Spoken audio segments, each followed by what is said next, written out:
Hi, good morning, Henry. How are you? Good morning. So I'm Desh from Malay Mail in KL. Awesome. Good to see you, Dash. So It's very early yes, over it's there. Thank you for waking up or yes. staying up. No Appreciate it. worries, no worries. Pleasure speaking to you. I just watched the movie. A fantastic job. You did a fantastic job. Thank you. So congratulations. And my first question to you is that your character's name in the movie is Tuah, and Hmm. I see that you seem to use keris a lot. Yeah. So I just wanted to ask, how did the idea of tapping into the Malaysian folklore of Hang Tuah came about? Yeah, for me it was I was talking with Victoria Mahoney, our director, and she really wanted me to have a say as to who this character was, and so it gave me free rein to kind of create a history.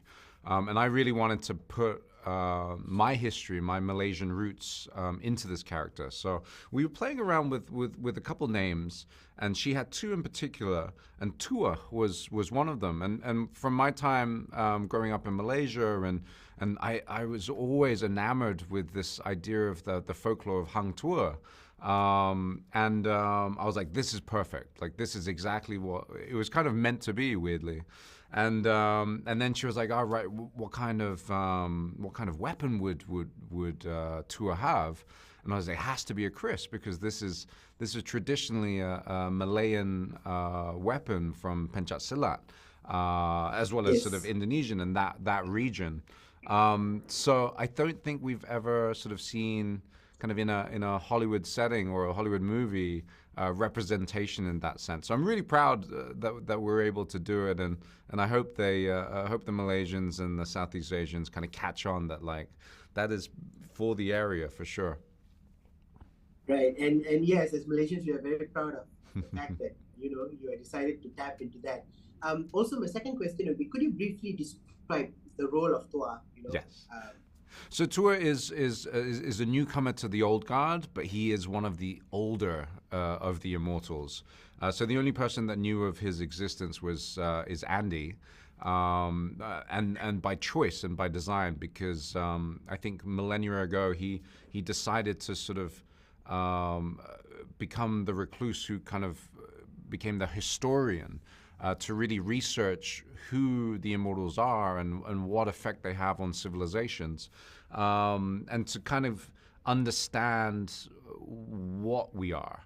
And so he cataloged all of the journeys, all of the legends that these people, all the trails that the immortals had left through time, and to see if there was any patterns that he could come up with. So he's been a bookworm. He's been working away at it for many a year.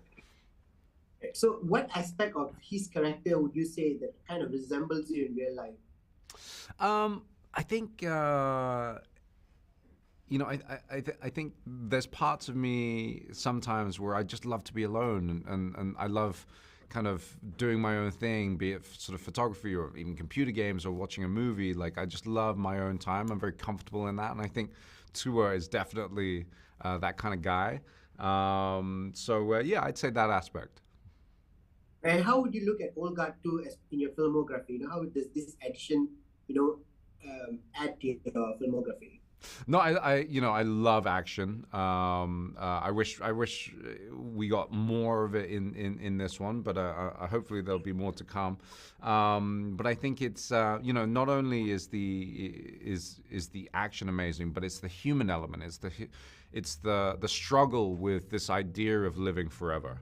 It's the struggle of, like, what repercussions does that have on the human psyche, and how loss affects you over the thousands of years. Right. All right. So, thank you so much, Henry, and wishing you all the best Terima for the film. kasih. So, thank you so much for the Thank you. conversation. Right. Bye. Terima Take kasih. care. Bye.